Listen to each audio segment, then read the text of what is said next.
এখানে আছে ডাক্তার জুবাই, এটা বললাম না, এটা রাজনৈতিক উদ্দেশ্য ছাড়া আর কি উদ্দেশ্য হইতে পারে? ব্যাপারটা যদি আমাদের একটু খুলে বলতেন যে আসলে তারটা ওখানে আমরা দেখলাম। আচ্ছা, এটা আমি বলতে চাচ্ছি না, আছে ডকুমেন্ট, আপনারা দেখে নিন, এখানে আছে। আমি কারো এই ধরনের কোন সেনসিটিভ কারো নাম উল্লেখ করে কিছু বলতে চাচ্ছি না। তাদের নামে কোনো ধরনের কোনো শোকজ নাই। খালিদুজ্জামানের জন্য কেন শোকজের ব্যবস্থা হলো? যে সমস্ত বিষয়ে চিকিৎসা নেওয়া প্রয়োজন কিন্তু ওই বিষয়ের কোর্স আমাদের দেশে নাই, কোনো একজন ডাক্তার তার নিজের চেষ্টায় বিদেশ থেকে গিয়ে অনেক টাকা খরচ করে অনেক পরিশ্রম করে একটা ডিগ্রি এনে যদি চিকিৎসার কাজ শুরু করে, আর আমরা যারা বিএমডিসিতে আছি, আমরা যারা এই দেশের চিকিৎসা ব্যবস্থা নিয়ন্ত্রণ করব, আমরাই যদি এটার জন্য বাধার কারণ হয়ে দাঁড়াই, এর চাইতে আর দুঃখের কথা কি হইতে পারে? বিএমডিসির উচিত ছিল এই বিষয়টাকে কিভাবে তাড়াতাড়ি একটা রিকগনিশনের আওতায় আনা যায়, এটার জন্য কিভাবে একটা ফর্মুলা তৈরি করা যায় সেটা তৈরি করা। কিন্তু উল্টা কাজটা করা হলো, ওই ভাইয়ের কাজকে বাধাগ্রস্ত করার জন্য এবং তার পেশাকে প্রশ্নবিদ্ধ করার একটা ব্যবস্থা করা হলো। এসিআই এর অথরিটি বাংলাদেশে এক দুইটা প্রতিষ্ঠানের মাত্র আছে, এর মধ্যে এবার কি আর একটা। জেসিআই এর অ্যাক্রিডিটেশন দেওয়া মানে সারা পৃথিবীতে এটাকে অ্যাক্রিডিটেশন দেওয়া।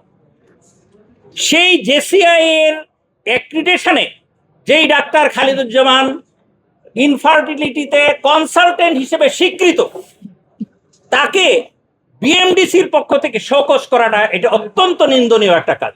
এই ধরনের একটা পটেনশিয়াল এবং এই ধরনের একটা qualified, highly qualified ever care হসপিটালে ওই বিষয়ের কনসালটেন্ট হিসেবে কাজ করার অভিজ্ঞতা সম্পন্ন মেডিকেল বিশ্ববিদ্যালয়ে বিগত 25 বছরে একটা মাত্র বেবি এইভাবে জন্ম লাভ করেছে এবং সেটার কনসালটেন্ট ছিলেন আমাদের ডাক্তার খালিদুজ্জামান। আর এই ধরনের একজন কৃতিত্ব সম্পন্ন ডাক্তারকে প্রশ্নবিদ্ধ করার একটা অপপ্রয়াস, এটা আপনাদের মাধ্যমে জাতির কাছে পরিষ্কার হোক, এটা আমি আপনাদের কাছে আশা করছি। আমার কাছে অনেকগুলো ডকুমেন্ট আছে, অনেক ডাক্তার আছেন, আপনারা চাইলে এগুলো আপনারা সংগ্রহ করতে পারেন, আমাদের কাছে কপি আছে। যেই ডাক্তাররা, এই যে যেমন ধরেন এখানে আছে ডাক্তার জুবাই, এটা বললাম না, থাক। ডাক্তার ফাতেমা আক্তার ডলি, উনি এই একই ধরনের ডিগ্রি নিয়ে স্পেশালিস্ট হিসেবে কাজ করছেন। ডাক্তার মুশতাক আহমেদ আমার পার্সোনালি খুবই পরিচিত। কমপক্ষে 1000 ব্যক্তির এরকম মানে অনলাইনে পাবেন আপনারা। হ্যাঁ হ্যাঁ, এভাবে দেখলে 1000 পাওয়া যাবে। হ্যাঁ, এটা হলে সবাই দেওয়া উচিত। হ্যাঁ, এই ধরনের সবাইকে দেওয়া উচিত। হ্যাঁ, এইগুলো আপনারা দেখেন, আমি এইগুলো নামগুলো বলে অনেকগুলো এরকম আমাদের ডাক্তার আছে, এখানে থাকলেও আপনারা নিবেন। এই ডাক্তাররা অন্তত 25 জন ডাক্তার আছেন বাংলাদেশে 1000-এর উপরে এই ডিগ্রি নিয়ে 25 জনেরও বেশি ডাক্তার বাংলাদেশে ডাক্তারি পেশায় আছেন।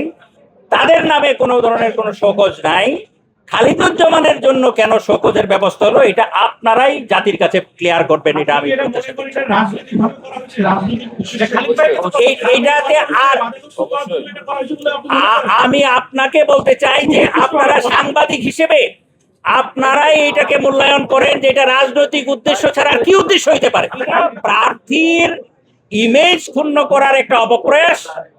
কিন্তু আমি মনে করি যে এই প্রক্রিয়ায় আমাদের ছোট ভাই খালিদুজ্জামানের ইমেজ ক্ষুণ্ণ করার জন্য অপচেষ্টা চালানো হয়েছে, এটা বুমেরাং হবে ইনশাআল্লাহ।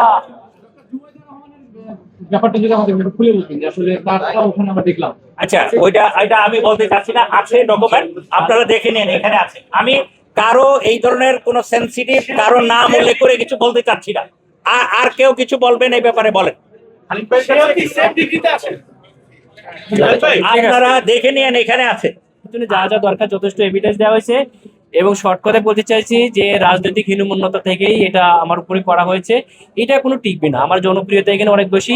আমি বিপুল ভোটে পরাজয় করে সংসদে যাব এবং আপনাদের সাংবাদিকতাকে অত্যন্ত সুন্দর ফরম্যাটে নিয়ে আসবো। ইনশাল্লাহ আমরা সবাই মিলে দেশকে করবো, আমাদের ইনশাআল্লাহ।